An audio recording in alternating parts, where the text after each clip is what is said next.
ci nar a gën a fës. bokk na ci li ci nar a gën a fës foofee ca Guinée niki tey ji itam daal dina am jàppante yu tar ak it ña nga xamante ne jot nañ cee ñàkk seen bakkan loolee dinañ ci ñëw ci yaatalu xibaar yi lay doon ci fii ci Ndakaaru avocat wu Cellou Dalein Diallo nag ñoo ngi métti lu pataral gi nga xamante ne daal dinañ ko nemmeeku ci njiitu réewu CEDEAO yi ak it lii la di communauté internationale jàpp ne nag kii la di Alpha Condé day def lii la di forcing to loolee duut yoon tey duut yoon ëllëg ba tax rek muy daal di sàkku ci kuréel yooyee ñu daal di ci àdduna mu gën a gaawee. loolee bokk na ci itam ñeneen ña nga xamante ne jot nañ ci yëkk ay kaddu convergence pour la démocratique et la république fonk sa kaddu ñoom itam ñoo jàpp nañ ne lii la di CEDEAO kenn waru ko jiitu ci la nga xamante ne moom moo xew ca Guinée ñoom ñoo war a jiitu ci la nga xamante ne moom moo jëm ci ñaawlu loolee daal di ci am taxawaay gu am solo da cee fay ak itam ñu mu àndal ñoo daal di xamle li ni mel dinañ ci ñëw ci yaatalu xibaar yi foofee nga xamante ne moom moo nekk ca diwaanu Balabougou ca Ngéeñan askan wa fa xaw tuuti lambaay ñaaw ndaxte nag ay jàppante moo naroon dox diggante askan wa ak it ay sàmm rawatina ci li nga xamante ne moo jëm ci wàllub mairie ba ginnaaw bu mu joxee lu toll ci téeméeri hectare ci ay suuf ci ñi nga xamante ne ñoo nekk ci diwaan boobee gis nañ ne nag loolee amatul lenn la nga xamante ne war nañ cee mën a dékku ndaxte it lu jëm ci seen wàllub juri amatuñu fa nga xamante ne foofu lañ leen di yóbbu niki tey ji la ñu daal di àddu ci loolee dinañ ci ñëw ci yaatalu xibaar yi ci booba jamono ñu àddu ci beneen mbir bokk na ci waa kër jàngu gi di labbe yi ñoom ci seen wàllu bopp jàpp nañ ne nag niki benn fan ci weeru novembre gi ñu dëgmal dinañ dooraat lépp lu jëm ci wàllub seen mees yi ci jàngu yi ak it ci wàllub église yi lépp la nga xamante ne nag war nañ ko fa def rawatina dandante bi ak it daal di fonk lépp lu jëm ci wàllub lu kër docteur daal di santaane niki tey ji lañ ko daal di xamle dinañ ci ñëw ci yaatalu xibaar yi li ni mel biñ ci boole yeneen xeetu xibaar wax sa xalaat lu ñuy waxtaane bokk na ci mbas mi coowal ñetteelu mandat ak it lépp lu jëm ci wàllub coowu góor jigéen ñu daal di jibaat ci biir réew mi naka ngeen ko jàngatee ci 88 lay doon 628 98 98 biti réew 33 841 22 33 Aline Badara Socé moo féete ci xarala gi.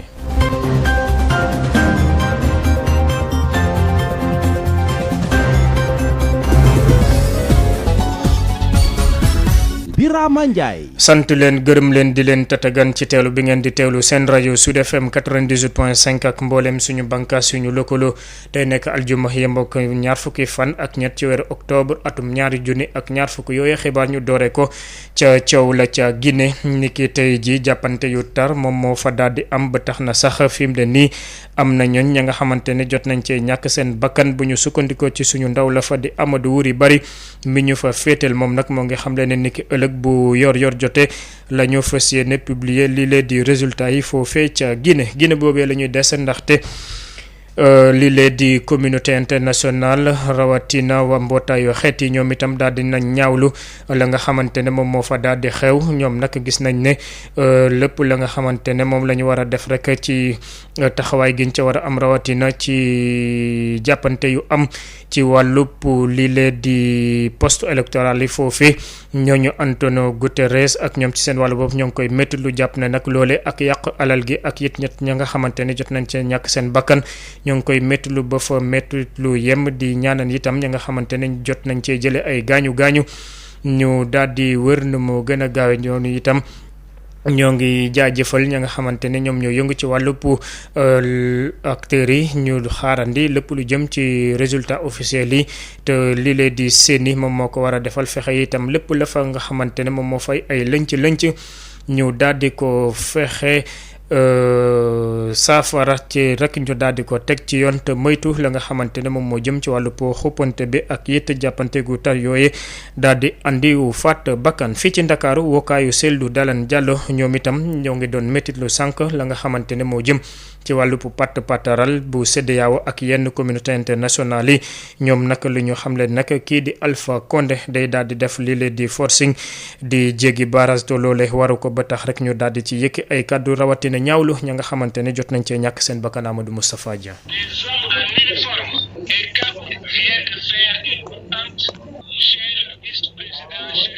Chérif Diao di kenn ki jegeñaale Cellou Dalein Diallo nekk fële ca Guinée di jokkoo ci téléphone ak ay mbokkam yi nekk fii ci Sénégal di leen xamal ne jamono ji am na sax ay nit ñu nëbb seeni kanam daal di dugg ci kër vice-président UFDG di Chérif Ba foofale ca Guinée. Vous avez entendu, des hommes cagoulés viennent de faire une descente chez le vice-président à l'instant même. Guinée googu nga xam ne ginnaaw élection yi ba léegi jàmm amu fa ndax bés bu yàlla sàkk rek ñu ngi dégg ne am na ñu fay faatu te lu ni mel kat àdduna gépp ñu ngi teg seen i gët te yéeyuñ ci yàbbi loolu la nag responsable UFDG bi nekk ci réewu Sénégal di ko ñaawlu loolu te di xam ne faat bi ñuy faat doomu Guinée yi moom dafa war a dakk. En Guinée, l'heure est grave. L'heure est grave parce que le peuple de Guinée est menacé. Depuis lundi, on a plus de 30 morts. Des enfants de 3 ans, de 2 ans, des fillettes, des adultes.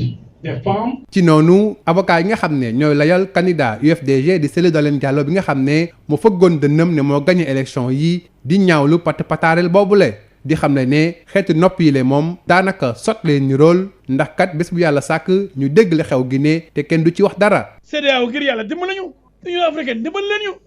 leen Guinée sonn nañu. CEDEAO bu leen seetaan Guinée muy basculer dans la violence muy daanu ci ay rayante non amul leen droit seetaan ci sot la bokk président yaa ngi ni mut yeewu leen jàppale leen Guinée ndax jàppale Guinée du jàppale Guinée de jàppale Afrique la. niki noonu ñi woo njiitu réew CEDEAO yi ñu daal di yëy yàbbi ci mbir mi balaa bay di wéy mbuus. président CEDEAO yi yeewu leen Guinée yi dañoo muñ ba sonn ay na ñan ñu voté Sénégal tëj frontière yi jaay leen doole sàcc leen waaye malgré tout Cellou Dalein Diallo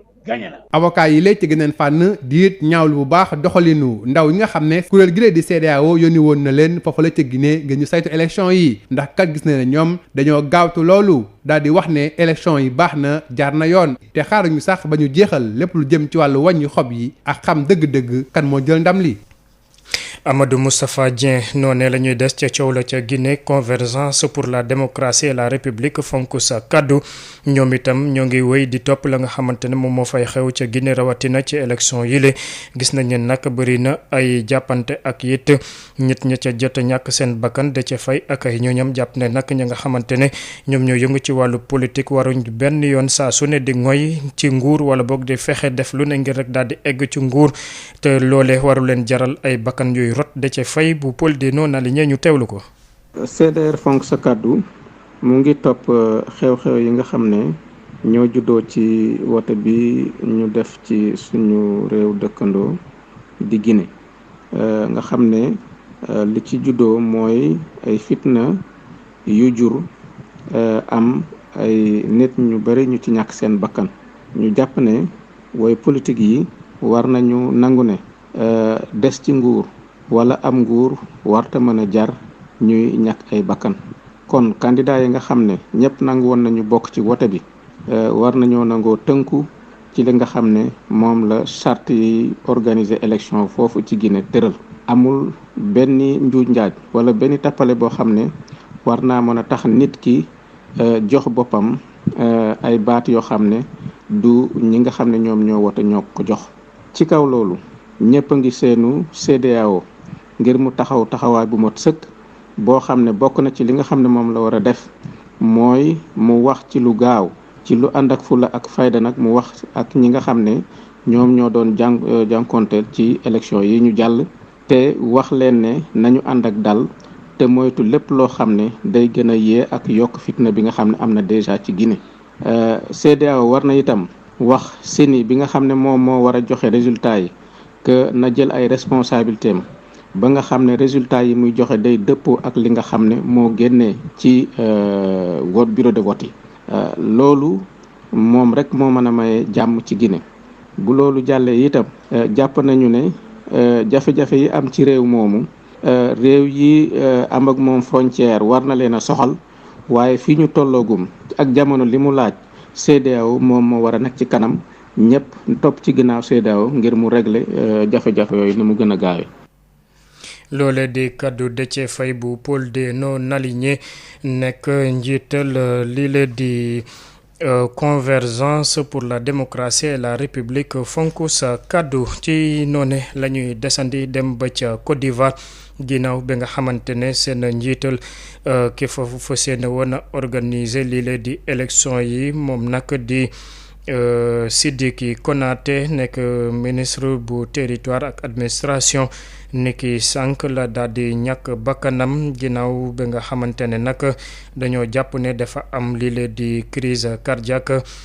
jëwriñ premier ministre ba di Ahmed Bakayoko moo ko daal di fësal loolee nag moo ngi ñëw ci ay fan yu néew gën gaa néew juróom-ñetti fan ngir rek ñu daal di amal woote yi foofee nga xamante ne moom mooy ca réew mu Côte d'Ivoire jëwriñ googee di Sidiki Konaté nag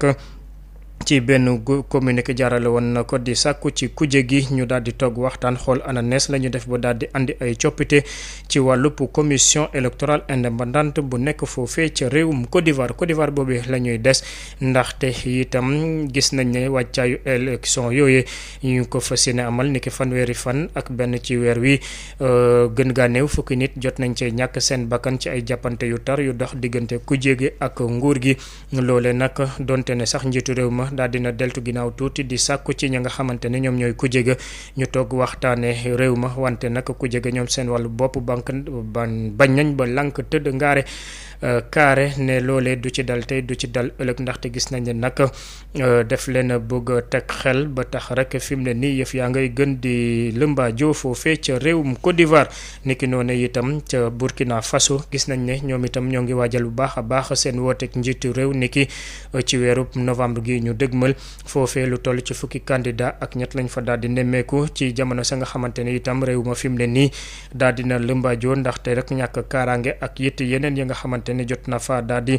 egsi ba tax rek fi mu ne nii gis nañ ne yëf yaa ngi gën di wule ñaay foofee ca Burkina Faso. Sud FM. ngeen fi wéy di fi taataan xibaar yi ñu dellu si fii ci ndakaaru rawatina ca Mbour foofee ca Balabougou nekk ca commune bu Nguéniène askan waa fa day la ñu gën a bañ ci caxate gi ñuy def seen suuf te loole benn société ay doxandem lañ ko daal di jox ginnaaw bi nga xamante ne nag jox nañ ko lu toll ci téeméer ak juróom fukki hectare ñu jëlaat yeneen téeméeri hectare bëgg ko jox ñoom nag nee nañ loolee du ci dal tey du ci dal ëllëg ndaxte gis nañ ne lu toll ci fukki junni ak juróom-ñetti junni ci seen jur amatuñu fenn fu ñu leen doon di yóbbu ngir rek ñu daal di am fi ñu leen di sàmmee la ci ëpp ci ñoom dañuy daal di màngandi foofee ca Jolof niki tey jii nag la ñu janoog way taskatu xibaar yi ne basta yëf yi dafa doy joxuñ baaraamu tuuma mairie ba nag la ñu daal di def mbañ kii di El Hadj Ndéné jógul mu àddu ci seen tur ñu teewlu ko Moustapha Sall. dama toog a toog ndekk guma sax tracteur yi ñëw commencé ma ne lii lan la te bayoon nañu ko ñu tebate ñëw ne nañu ko béy ma ne loolu nag du fi am day du fi am ëllëg bu ñu yeegul suñu kaw duñ leen bay tey duñu leen bay ëllëg bu nguur bi ñëwee nag wax ne bay leen ñu xam waaye loolu fekk loolu amul ñun duñu bay tey duñu bay ëllëg ci loolu gis nga lii rek moo fi des suñu nag yi ñu ngi Jolof kuule bi fi nawet fii la nawet su nag yi bu fekkee ne loolu am na nag yi nekk Jolof bu ñu ñibbisee xamuñu fu ñu nekk duñu dugg ci biir tool yi lii rek moo fi des kon nañu dimbale bayal ni lii la ñu yaakaar amuñu benn pexe téeméeri hectare ak juróom fu amatuñu daara gis nga tool yi dafa ñëw ba ci tool yi béy ala bi loolu nag mënuñu ko bay tey mënuñu ko bay ëllëg d'accord ñu ci tey d'accord ñu ci ëllëg waa dëkk bi yëpp kenn d'accord li ma wax Macky Sall lii la ñu yaakaar Macky Sall nañu dimbale ñun sami kat lañu béykat lañu amuñu pexe te moom la ñu yaakaar lii rek mooy suñu pexe suuf bi ñu ci sami di béy bu ñu ko jëlee nag mënatuñu béy mënatuñu sami loolu nag fan la ñu jublu Macky Sall nañu dimbale kon dina métti ndax duñu ko nangu tey duñu ko nangu ëllëg waaw duñu ko nangu de. loolee di kàddu kile di El Hadj Ndéné Diogul moo nekk président éleveur yu nekk ca commune bu Nguéniène ñu àddu ci mbas mi ak it la nga xamante ne daal dina ko juróom ci ay loraange fi mu ne nii waa kër labbe daal dinañ jëlëb dogal ne dinañ dooraat seen jàmm yàlla rawatina ci jàngu yi niki benn fan ci weeru novembre gi lay ñu dëgmal loole niki tey ji lañ ko daal di fësal ci teewaayu kilifa ba fa di Monseigneur Benjamin Ndiaye loolee nag ñoo ngi sàkku ci évêque yi ak it ñëpp ña nga xamante ne ñoom ñooy ay fidèles chrétiens ñu daal di fonk distanciation physique maanaam dandante ak it lépp lu fa kër docteur daal di santaane ngi rek daal di mucc bu baax a baax ci mbas mi Monseigneur Benjamin Ndiaye ñu teewlu ko kii di Aline Badara Socé moo daal di tekki ay kàddoom. Considérant avec intérêt ginnaaw bi nga xamee ne xool nañu bu baax feebar bi ni muy wàllantee te ñu gis ne wàcc na bu baax ci suñu réew boobaak léegi am na benn weer ginnaaw bi nga xamee tamit déglu nañu xalaatu ñi nga xam ne ñooy waa kër docteur ak taxawaay yi nga xam ne jël nañu ko ci waaye tamit taxawaay tem bi nga xam ne ñii yi nga xam ne it ñoo yor diocèse yi ak paroisse yi am nañu ko nga xam ne jël nañ matukaay yëpp ba nga xam ne feebar bi du law ni ko waa kër docteur digle namm gi nga xam ne yi tamit ñii di jaamu yàlla ci suñu jàngu yi yàkkamte nañu amal ko te nga xam ne ay weer a ngi nii demuñu ci jàngu yooyu ngir jaamu seen borom ñun ñi nga xam ne nag ñoo di seen njiit ci l'église bi ginnaaw bi ñu sante yàlla di ko ñaan mu dolli ñu xéewal daañu commencé nag di dem mees ci fi nga xam ne mooy bërëb bi ñu ko daan defee loolu nag ndànk-ndànk lay doon ginnaaw bi nga xamee ne bëgg nañu koo defee ni ko waa kër docteur digalee loolu nag daañu ko door ci benn fan ci weeru novembre waaye tamit dinañ bàyyi ñi nga xam ne ñoo nekk foofu ci jàngu yi muy pasteur yi fa nekk ñu xool nag doxalin bi nan lañ koy defee ba nga xam ne képp ku fay ñëw jàngoro ji du la dal te it doo ko wàll kenn ñu ngi sant yàlla nag bu baax a baax bi mu ñu mayee ñu mën a dellu si waat bu fekkee ne nag wàllu dëj yi la dinañu bàyyi njaboot gu nekk mu xool ni mu koy defee te it ñu def ko nu mu gën a yombee nu mu gën a simple ba benn dajaloo du mën a am bay andi gàllankoor ñu ngi sant ñëpp di gërëm ñëpp kon ñu xamal leen rek dogal yi nga xam ne jël nañu ko du yàq dara ci taxawaay bi nga xam ne amoon nañu ko ngir wekk ñi nga xam ne ñoo bokk ci suñu communauté muy képp koo xam ne da nga gëm suñu borom ak yonent yàlla Insa su ko defee feebar bi bañ laa dal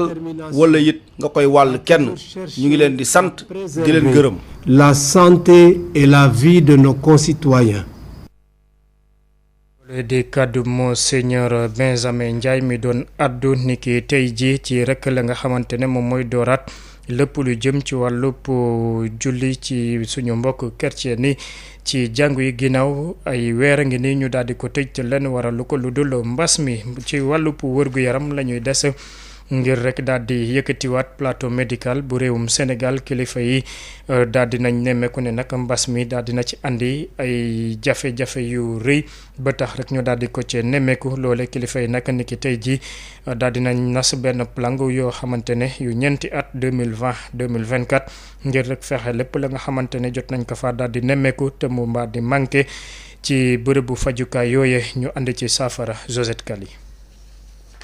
ni Covid-19 yëngalee wérgu yaram ci àdduna wërngal këpp noonee la fësalee fii ci Sénégal ay mbir yu bare yu secteur sanitaire bi sooxe mu di ay ñàkkum jumtuwaay yoo xamante ni plan quinquennal 2020-2024 dina si jéem a indi ay tontu ngir wérgu yaram gu mucc ayib ngir population yi Abdoulaye Diouf Sarr ministre de la santé et de l'action sociale. li nga xamante ne moom la ñuy waxtaan nag li ko sabab mooy que ne si biir pandémie bi président de la République dafa seetlu woon ne système de santé am na lu mu laaj ci wàllu yokk jumtukaay mais am na lu mu laaj aussi ci réorganisation dañu waxtaanee lépp pour que bés bu ñu tegee document bi ci kanamu président mu ne xaalis bi kat danañ ko dugal ci secteur bi pour yokk structure yi yokk investissement yi. ngir système bi yore wàllum wérgu yaram gi gën a ñoŋ te jëm ci kanam dinañu gën a teg ponk gi ci xarañteef dooleel ko ci wàllum koom-koom waaye it gën a gëstu ci yorinu structure sanitaire yooyee. il faut déjà li ñuy wax gouvernance hospitalière ak gestion hôpitaux yi ni ñu leen di yore mu nekk yor bu mucc ayib wàllu garab aussi faut ñu fexe ba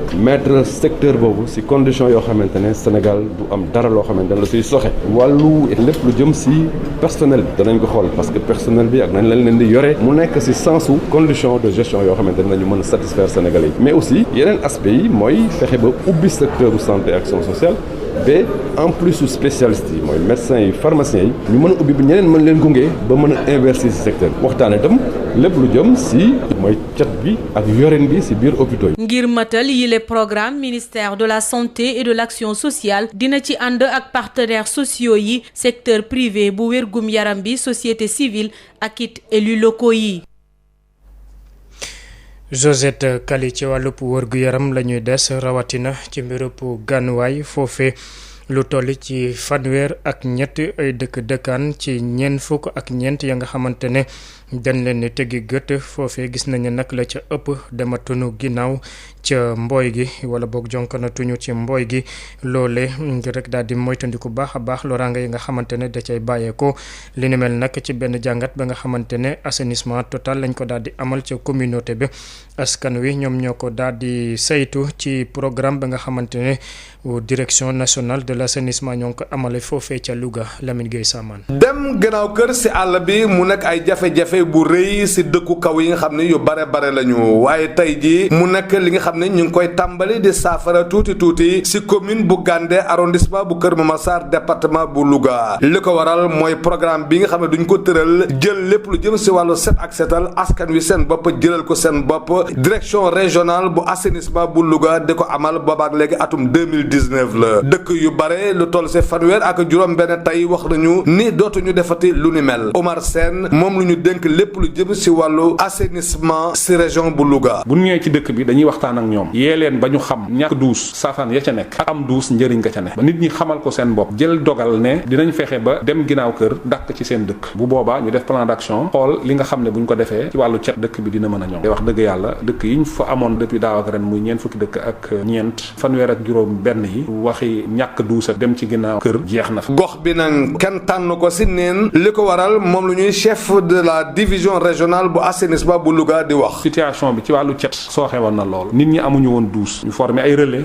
yi di def ay causerie di def ay visite à domicile ci kër yi waaye également di organiser ay set setal ci biir dëkk yi di waxtaan nit ñi également ni ñuy def ba sellal ndox mi ak eau de javel yu mel noonu di defar ay douche tey jii sunu xel sedd na ndax lu mat 200 douche ak fanweer dëkk yooyu defal nañ ko foo xam ne ba nga fa demee daanaka amuloon douche. si jamono yi mbas mi ñuy wax Covid 19 am na yeneen yëngu-yëngu yi nga xam itam amal nañ ko ngir fexe ba askan wi sàmmonte ak lépp li nga xam ni duñ ko war a def kër docteur digle ko dëkk bi ñuy wooye Lumbul moom lu ñu tànn ngir sargal jéego yi nga xam ne askan wi def nañ ko ngir lépp li nga xam ni gétt na leen wóor leen nekk si anam bu sell ki leen doon jotali xibaar yi fii si Louga Lamine Gueye Samane Sud FM. Lamine Gueye Samane dañuy àddu ci beneen mbir bokk na ci mbëkk bi jaarale ko ci opération Frontex marine nationale daal dina dogale ñaari gaal nekki aljumay tey ji foofee gis nañ ne nag lu ëpp téeméer ak juróom-benn fukki nit ñoom lañ ca daal di fekk bu ñu sukkandikoo ci direction de l'information relations publiques bu armée bi di DIRPA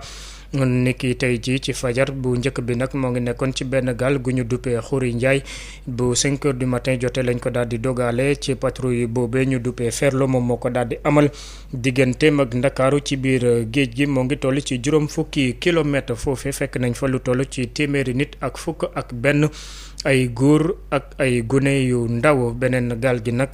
ba léegi xamaguñu fan la bàyyeekoo wante nag daal dinañ ko tegub loxo niki tey ci suba bu yor jotee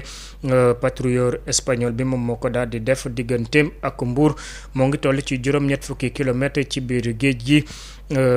loole nag nee na ñoo ngi ko def nag ginnaaw bi nga xamante ne jot na fa am ci benn tàkk-tàkk bi ñu nemmeeku ci biir gaal googe ba léegi DIRPA mooy daal di fësal loole source boobee ba léegi mu ngi wéyal di xamle nag lu toll ci juróom fukki nit ak benn daal di nañ leen wàllu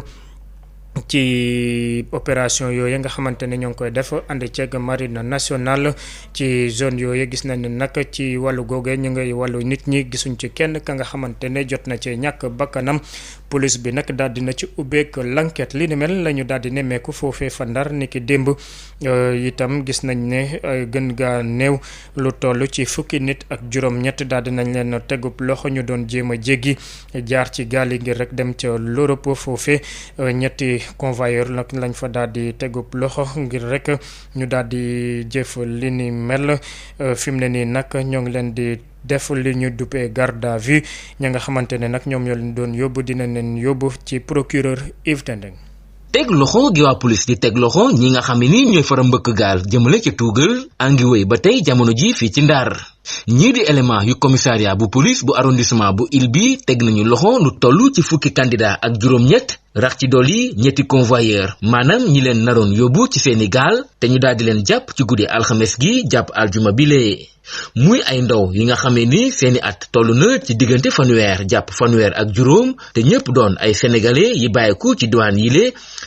yile yu ci mel ni Potou Louga Ndar Fatick ak Touba. kenn ku ci nekk daanaka jot na teg ci table bi lu toll ci 350 000 francs CFA ngir mën a dugg ci gaal boobe naroon leen yóbbu ca biti réew jaare ko nag ci géej gi. jamono ji ñoom ñëpp ñoo ngi en garde à vue ci biir commissariat de police bu Ile bi te ñetti convoyeurs yi nga xamee ni ñoo leen naroon yóbbu ñooñu lee daañu leen yóbbu ci kanamu yoon. di fàttali ne ci weeru sulet bi ñu weesu daanaka waa police bu arrondissement bu Ile bile jotoon nañu teg loxo ci lu toll ci fanweer ak benn ci ay doomi aadama yi nga xamee ni dañu bëggoon mbëkk gaal jëmale ca tuugal jaare ko nag ci géej gi. lu nu mel itam lañu nemmeeku ci ay bés bi ñu génn ak it lu toll ci 40 doomi aadama yi nga xamee ni ñenn ñi ay doomi mim réew lañu woon ñeneen ñi bàyyeeku ca Guinée Bissau ak it ca Gambie te ñoom ñëpp bëggoon mbëkk gaal jëmale ca tuugal waaye lu nu mel mujjeewul antu ndax waa gendarmerie bu Ndar ñoo leen daal di teg loxo. mbirum émigration clandestine maanaam mbëkk gaal doon na luy fara am jamono ji lu bari fii ci Ndar ki doon jokkoo ak yéen fii ci Saint-Louis Yves Tendeng Sud FM. Yves Tendeng moo doon addu ci la nga xamante ne moom moo jëm ci wàllub mbëkk gi kon mbokk yi foofu la ñu yëkkatee jotaayu xibaar yi xanaa rek nees gis ñu ñëw ak yéen ci wax sa xalaat. Le Mali, la Mauritanie, le Sénégal et la Guinée mènent ensemble dans le cadre de l'Organisation pour la mise en valeur du fleuve Sénégal des programmes pour maîtriser le fleuve et satisfaire bien des besoins indispensables à leur développement. Grâce à ces infrastructures qui permettent de mobiliser l'eau, l'OMVS contribue à l'alimentation en eau potable des populations, au développement de l'agriculture irriguée, à la sécurité alimentaire et à la fourniture d'une énergie propre et bon marché, et bien plus encore. Ces actions ont des retombées concrètes dans notre vie quotidienne. L'OMVS, un outil d'intégration, un levier de croissance, vous offre Wax sa xalaat.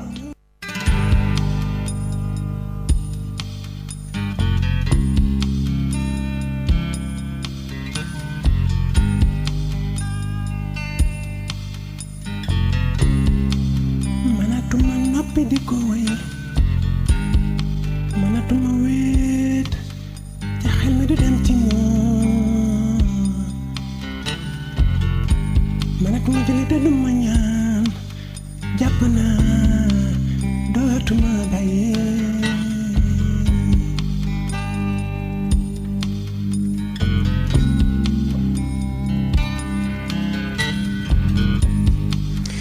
...88 628 98 98 biti réew 33 841 22 33 lu ñuy waxtaane bokk na ci coowal ñetteelu mandat ak itam lu jëm ci wàllu mbas mi ci 88 ak itam la nga xamante ne moo jëm ci wàllu coowal góor jigéen bi daal di gimmiwaat ci biir réew mi lu ci seen xalaat ban jàngat ci 88 628 98 98 salaamaaleykum. aleykum salaam wa rahmatullah séeréer jaamu tukulóor. maa ngi lay ziar bu baax. delloo ziar. so. waaw troisième mandat bi de la ñuy ragal ñun. waaw dañuy ragal lu waxu cas positif yi jàll. ndax waxoon naa la ko fii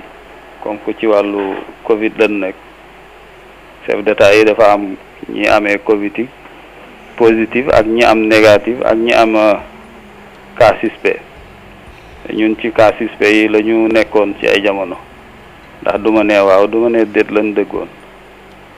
léegi nag cas positif yi gis ngeen Ouattara moom jàll na mu nga ca yoon wa Conté xawma Condé mu ngi bëgg jàll boobu nag jaral na ko deret bu nekk ci troisième mandat lii àddina yëpp ñoo ko war a xeex ndax luy waral ay bakkan yuy tuuru la ay deret yuy tuuru ci suuf te loolu képp ku ci participer ci kàddu ak ci jëf yaa ngi deret bu fa tuuru rek bokk nga ca ndax man qatala nafsan fa kaannama qatala an-naasa jami'a ku faat benn bakkan yaa ngi mel na addina bi yëpp nga faat te ku ci participer ci wax wala ci jëf bokk nga ca ñooña donc loolu nañ ko daw benn responsabilité bu mu ñu ko jaral ci sunu dund parce que kenn mënul dundal benn bakkan yoo sax mënuñ ko dundal waxantuma nit donc nañu bàyyi bakkan yi yàllaa leen sàkk nañu wax ne ñii war a def bëgg a def troisième mandat yëpp dañu war ànd xeex leen li may wax CEDEAO lu tax waxaguñ ko ba léegi mooy ñoom dañu bëgg a def troisième mandat chef d'état CEDEAO yëpp ko bëgg a def léegi nag ci kii lañ koy testé moom mooy ki nga xamante ne mooy Condé ak Ouattara moo tax Afrique yëpp ko war a xeex bu ñu yablu askan wi ñun ay nit lañu yàlla nañu yàlla yërëm wasalaamaaleykum. jërëjëf Djibi Sow ca Parcelles Assainies ñu daal di jël keneen ci 88 lay doon 628 98 98 salaamaaleykum. waaleykum salaam vraiment. Ndiaye na ngeen def. sant bu baax alhamdulilah. ñu ngi leen ziar bu baax a baax. delloo ziar. vraiment mani. le troisième mandat quatrième mandat sixième mandat yooyu. waaw ñun xam nañ naka lay demee mais le problème mooy lan vraiment. et écoutez. man su ma nangul troisième mandat du ma dem élection. li ma contre mani ba tax ma ne du ma dem élection. Seydou Diallo ba mu génnee viola la loi nee na gagné le 53%. foofu laa xam ne problème am na parce que accepté na dem Alpha Condé il était sûr que bu demee ci élection yi dina ko gagné loolu leer na ko moom Alpha Condé de ñu jàng troisième mandat kenn xalaatu ko nag. maa ngi ñaan sama président Macky Sall bu mu ci jéem a dugg ci yooyu parce que lii génne du Sénégal non maa ngi koy ñaan bu mu xool mukk ci référence su Alpha Condé dafa déconné mais Seydou Diallo tamit pouvoiriste la parce que pouvoiriste ak ñi koy jey nag et yéen journalistes yi nag yéen sénégalais yi man maa leen ko wax ñun journalistes sénégalais yi seen correct dégg na gis naa seen déclaration wax pour avertir wax leen ne ngeen def ndànk bàyyi ci parlo bi ak yooyu parce que le gars nag il était là avec nous fii la nekkul Sénégal ak ñun fii la nekk bu nekkul Guinée mi ngi Sénégal fii kon nag li xew xam nañ ko dañu xew xam nañ ko ñoom et correct wax na seen mbokk journalistes yi bu ñu topp waajooju mais dañaa 53% violer la loi da ko violé mais waru ko def moo tax nag même les ambassadeurs corps diplomate Sénégal dañu ko condamné observateurs yi dañu ko condamné kon nag ñun bu ñu nekk fii di tànqal suñu bopp moom nañu war Sénégal rek toogaat voilà Alpha Condé moom na àggale jeexal kon comme am na beneen mandat jeex na terminé ngeen baal ma jërë ngeen jëf. jërëjëf Laye Ndiaye Grand Ndiaye ñu daal di ko jaajëfal jël keneen ci 88 628 98 98 biti réew 33 841 22 33. mbas mi la ñuy waxtaanee affaire góor jigéen ñi ak yetu coowal troisième mandat ci Afrique ban jàngat ak gan taxawaay lañ ci am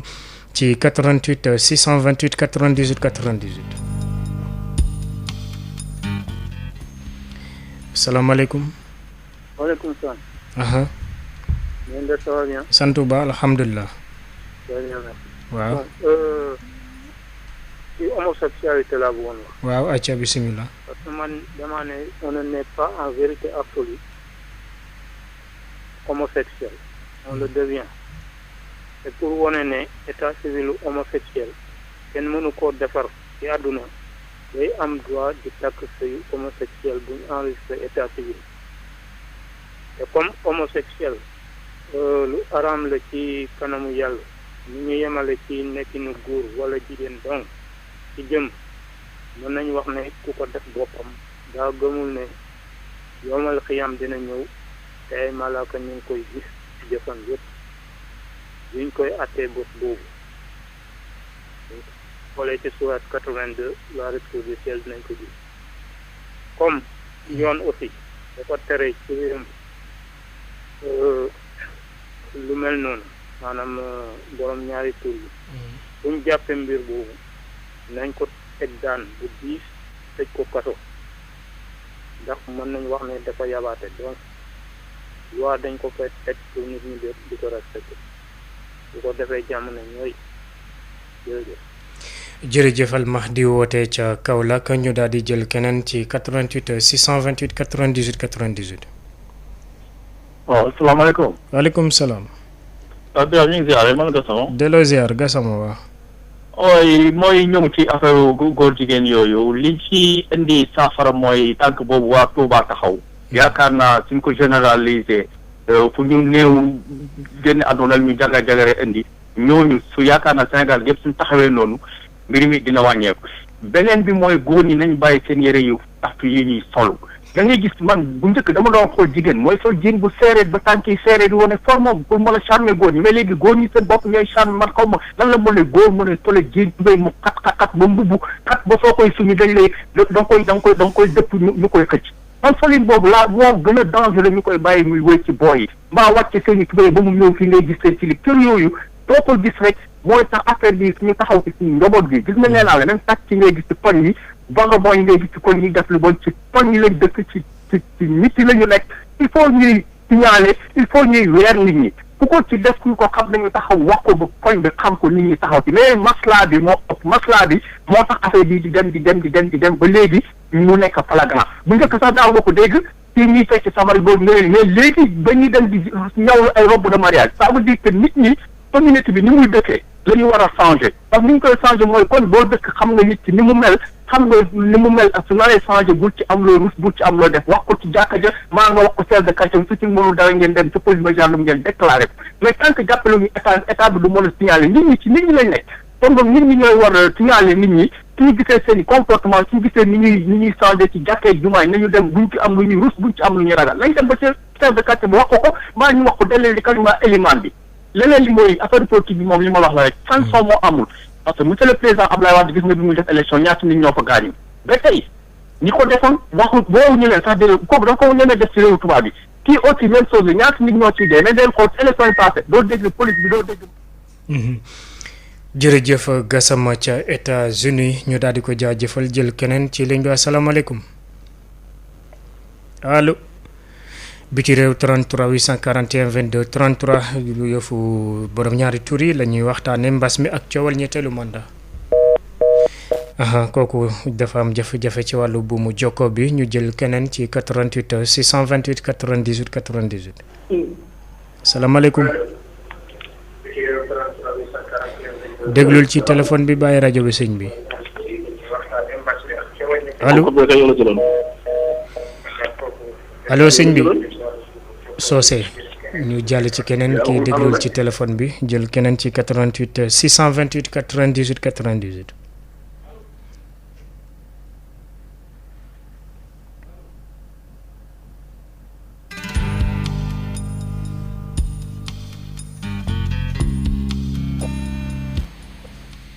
allo salaamaaleykum. maaleykum salaam.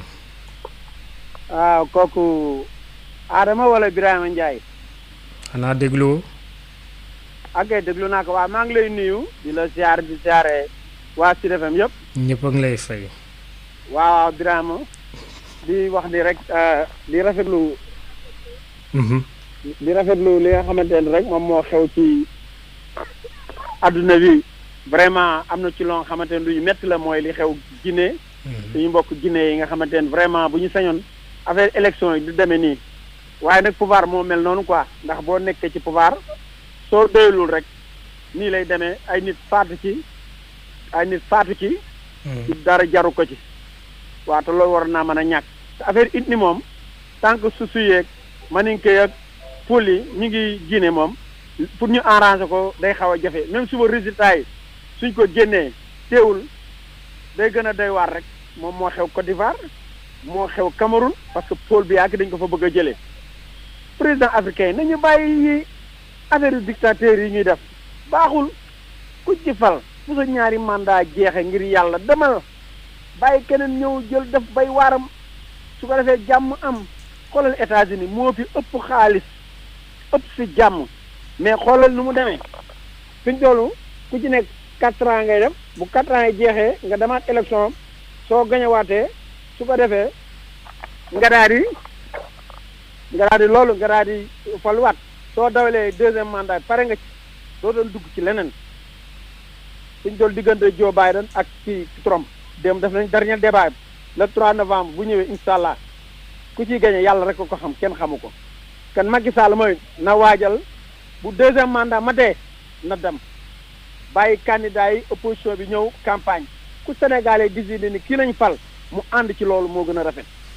jàmm continuer di leen sant di leen gërëm di kontaan ci yow jërëjëf merci. jërëjëf maar woote ca Amérique ñu daal di jël keneen ci 88 628 98 98 salaamaaleykum. allo. maaleykum salaam. sëñ bi. Mr Birima. Diop na nga def. Diop ñoo ngi sant alhamdulilah Diop. di la nuyu di nuyu waa groupe bi. ñoo ngi leen di fay Diop. waaw Mr Birima. man de ci affaire góor jigéen yi laa bëgg a wax. ayca. gis nga affaire góor jigéen yi dañ ko war a criminaliser au Sénégal. parce que trop c'est trop. ñi ngi bayal nag affaire baa ngeen di jëm kanam ñi gën di teg seen i jalon. na ci ñëpp wax kilifa diine yi nañ ci wax 95% des musulmans ak ñeneen ñu gëm yeneen diine ñoo fi nekk.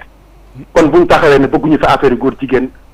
kon du fi am. seen biir la génn mais dañu bàyyi nañu ñi di taxaw di seetaan état bi ñu signé ay accords yoo xamante ne sawaay dañuy permettre jigéen def lu leen neex ci dëkk bi loolu du dëgg du yoon. accords yooyu ñuy signé waruñu ko signé di leen jox ay récépissé loolu du dëgg du yoon te nañ def beaucoup attention nag parce que loo xamante ne suñu borom daf ci àllagoon ay askan ci jamono yonent yàlla loo wala noo loolu lay bañ ba léegi jamono bi yëpp boo gisee problème yu feebar bi yu nekk ni adduna bi yëpp taxaw mooy affaire yu bon yi mooy affaire yu góor jigéen affaire lesbienne man moom laay wax tubaab yi fii naa leen kat lii tànk da ngeen ko bàyyiwu leen ko feebar bi du fi jógee kon nañu taxaw la yàlla doon bañ ba léegi moom lay bañ affaire yu góor jigéen ci lañ alagoon ay askan yontu yàlla loo ak yontu yàlla noo suñ ko moytuwul nag taxaw ci ñuy faj ko barki rasulillahi yàlla dina nu alak loolaa leen di wax de suñ ci taxawulee yàlla dina nu alak la mu doon bañ ba léegi lay bañ na kilifa diine yi wax taxaw ñu taxaw criminaliser ko Macky Sall moomul nit ñi récépissé yi nañ ko dindi képp ku fi def affaire góor jigéen ñu jàppala rey la loolu mooy dëgg waaye naan fii kenn terew leen ñu doxal seen doxal mais buñ ko génnee ci ki lan nañ ko criminaliser du noonu la ki defoon yaa ngi gàmme te coow jibul pourquoi ñun Sénégal ñu bëgg ko nangu buñ ko bàyyee lii yàlla dinañu alaga buñ ko bàyyiwul maa ngi jéggulu jërëjëf Diop wootee ca Italie ñu daal di jël keneen ci 88 628 98 98 asalaamaaleykum. maaleykum salaam. Birama. waaw alaaji. xoolal dama lay jox benn exemple xool nga am na benn publicité buy def ci télé maanaam produit boobu nga aja xaw ma. am na benn xale bu góor bu koy présenté bi fekk day xale bu góor bi di fekk ni muy solo gi muy solo ak sa façon de faire rek mën naa nekk góor jigéen ëllëg. publicité bi da ko xool ci télé bi génne ba léegi xale bu góor boobu nit ci nekk di fekk rek ak solo gi muy solo ak ni muy comporté woo. xam nga dama ne gis nga problème ñaari tur yooyu ni ma yàlla baal gis nga bi ñu nekkee xale li ma la war naa ma 60 ans Kaolack gis nga bu ñu xasee xam ne kii moom la foo nekk am dañ la fekk dóor ba ngay bëgg a dee lañ lay def léegi moo duñ ko mais xale yu góor yi fi nekk door seen dikk doole ñoo war a jël réew mi ñoo war a jël affaire bi comment dire ñoo koy jël en main duñ ko fekk dóor leen ba ñu ne nem su ko defee bu état bi jóge bëgg ci anti wéne nag su boobaa nag population bi wax ci xale yu góor yi fi nekk dese doole nañ ci wax waaye nekk fii naan droit de l'homme mag nangam sangam dugg na bële ma ne Macky Sall musu ko validé musu see d'accord ku ko waxo lo neex waxoo dëgg li ci kenn tudd Macky Sall borom kër yi seen wàll bopp jox motul ba ñaar tuuti yow bis ci kër la xëyee nañ wax ak borom kër yi ku ci gën ci doon ko xale góor yi jàpp tàpp la ba nga ne làcc ba doon tàpp la ba doon dugg dóor loolu doo ma koy faj waaye nekk fi naan ay droit de l'homme mag ay droit de nangam sangam ñun de dama ne bañ ca nekkee doon xale bu góor barke borom tubaab bu si naa ma ne tas dañoo di leen rëbb comme kuy rëbb kaña dóor rek fu ñu fekk leen dóor bañu nem tant que dóor wuñ ci système boobu duñ fi jóg ay wëy yu bon lañu kenn sant leen li ñuy def amul kenn ku lekk ku ci ànd ak ñoom mais comme déjà am na ci lu ci gën nangam moo tax ñu bëgg di ko màggal mais ay dóor dong moo ko fi dindi dóor ket bon problème mu affaire yi ay deuxième mandat troisième mandat man damaa xam ni da ci am ñoo xam ne ma yàlla ba dañoo naanam xay lii di xew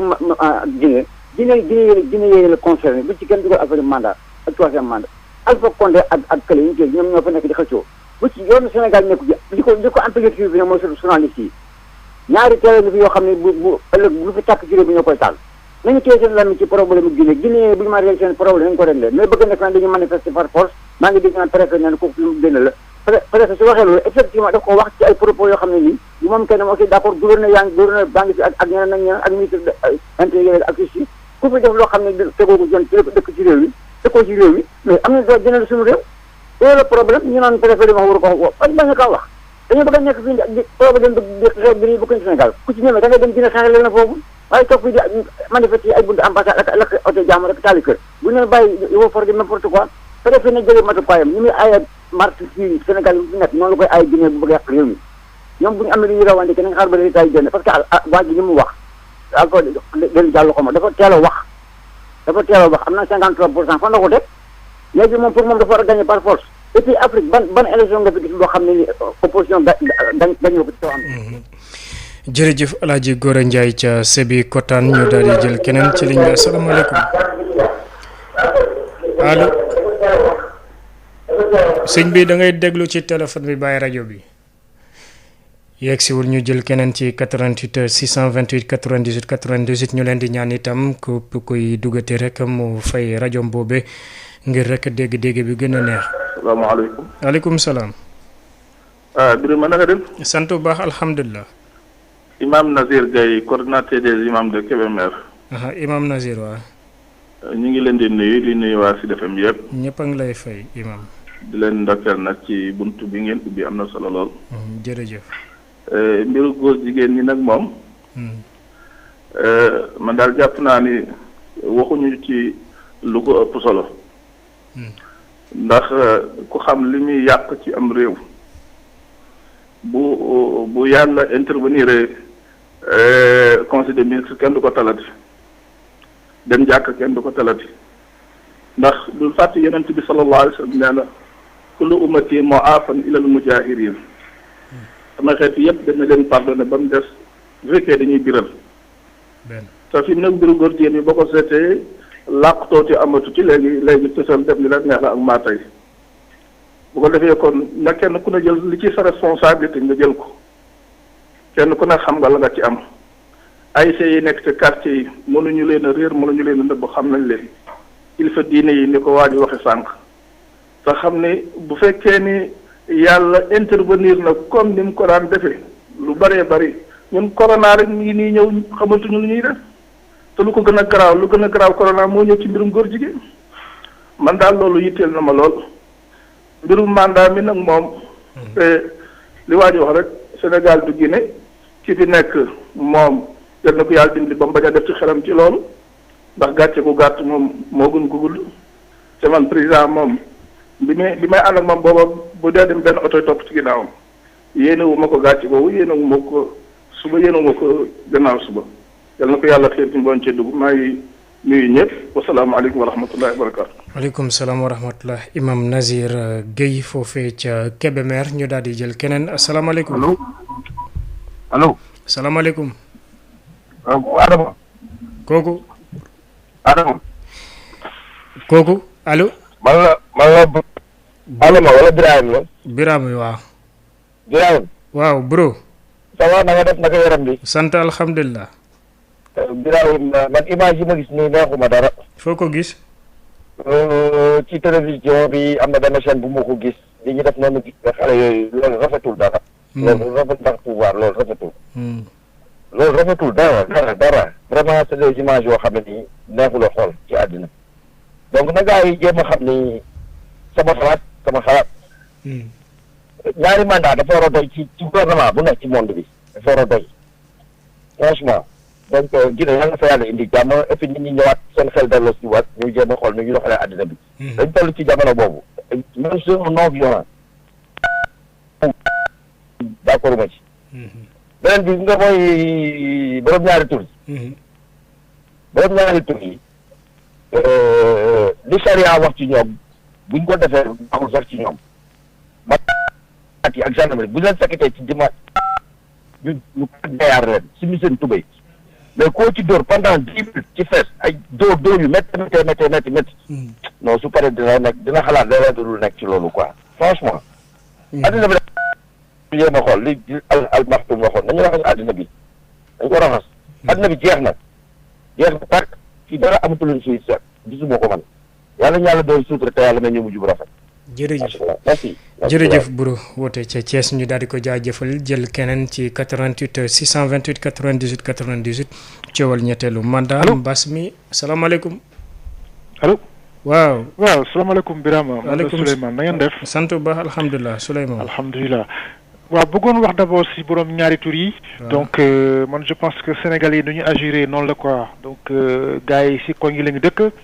te seen tok-tok yi si biir kër yi lañ koy def ñëpp di ci teg bët donc na Sénégalais yi rester vigilant et puis continuer effectivement di xeex phénomène bi mais il faut pas compter sur l'État parce que suñu État yi malheureusement tant que ñu ngi dépendre ci ay aide internationale ay FMI ay Banque mondiale ils ne vont jamais régler ce problème je pense que population sénégalaise ñoo war mobiliser wu donc di xeex affaire bi di surveiller seen dëkkandoo yi di surveiller koñ yi di surveiller xale yi je pense que kooku moom il faut mu dañ réew mi parce que bon du jëmee réew kanam quoi vraiment maintenant pour troisième mandat bi dafa am benn débat bu ma xaw dégg temps yi bu ngi naan bon il faut aménager une sortie honorable pour les chefs d'État africains maanaam bu ñu nekkee seen mandat bu ñu jeexalee ñu may leen ñu génn ndànk quoi dem mais man je pense que un chef d'État qui veut avoir une sortie honorable kooku da nga koy liggéey bi nga nekkee en exercice maanaam nga teg affaire yi ci yoon nga def sa 2 mandats et puis surtout nga gérer alalu dëkk bi dans la transparence une gestion sobre et vertueuse kooku boo ko defee nga def 2 mandats franchement mën nga génn dem fu la neex ci africain du lu wax dara on a eu des présidents africains yu ko def ñoom Mali amoon nañu seen benn président fàtte naa nu mu tudd Konaré je crois oui Konaré donc on l'a vu il a géré le Mali mandat jeex mu dem yoonam tey fu ko neex lay dem on le sollicite même pour def ay médiation en Afrique donc tu vois mais bu fekkee da nga nekk di gouverner sa réew même bu fekkee benn mandat nga def mais nga jëlal alors askan bi di ko pasare ben à la kuli ali boo génnee di nga am problème mais boo gisee ñii di accroché wu au pouvoir ay ñoom Condé ñoom Ouattara bu ñu accroché wu nii c'est parce que da leen wóor ne que ñii bu ñu demee keneen bu ñëwaatee il faut que ñu woo leen pour ñu rendre compte dégg nga da ngay xool tey par exemple en France Sarkozy mais temps il a tous les problèmes du monde au tribunal ñu ngi koy convoqué guddeeg bëccëg te pourtant lu ñu koy convoqué lii c'est pas la gestion de deniers français du gestion wu France dañ ko convoqué parce que dañu soupçonné que campagne am ça a été financé par de l'argent libyen donc est-ce que tu vois donc boo nekkee président nga gérer dëkk bi ni nga ko war a gérer doo am benn problème nga def sa 2 mandats gérer dëkk bi dem sa yoon mais foo dem ñi ngi dañ lay romb di la nuyu ñëpp lay fonk mais bu fekkee da nga jël alal réew mi di ko pasare ben sa génn moom day métti de mais boo ñu xam ko def ko seen bopp yi nag parce que léegi kenn bàyyitul kenn foo mënti dem nag dinañ la fekk si li am Guinée nag moom yaakaar naa bu africain yi waxul CPI Cour pénale internationale kii nu mu tudd Condé fa lay mujj te bu fay dem nag bu kenn africain taxaw di naan wuy ñu ngi nekk fii bàyyi européens yi di gérer suñu laayef. Souleymane jërëjëf Souleymane ca Paris ñu daal di jël keneen ci ligne bi asalaamaaleykum. waaleykum salaam. sëñ bi. Birame ñu ngi lay ziar. noo tudd ak fooy woote. ça va Matar Dame Gueye Kër Sayka. Matar waxal ñi sa ginnaaw ne yaa mujj. waaw ñi ci ginnaaw kon gars yi mën nañoo rëcc comme man am naa chance ba dugg. ba suba waaw. incha allah ba suba ak jàmm yàlla baax na. waaw Birame. waaw Matar. waxoon naa ko biig dama koy répété waat rek. gis nga Afrique moom Birame dafa mel ni ñun daal franchement parler nattu la ñu am boo xamante ni bii xamuñu kañe lay jeex. Birame nan la ñu mën a comprendre man image Guinée yi bi ma ko gisee sama yaram dafa taw. nan lañ mën a imaginer tey jii un vieillard de 82 ans def 2 mandats que ça soit mu baax wala mu bon mais waroon nga am vraiment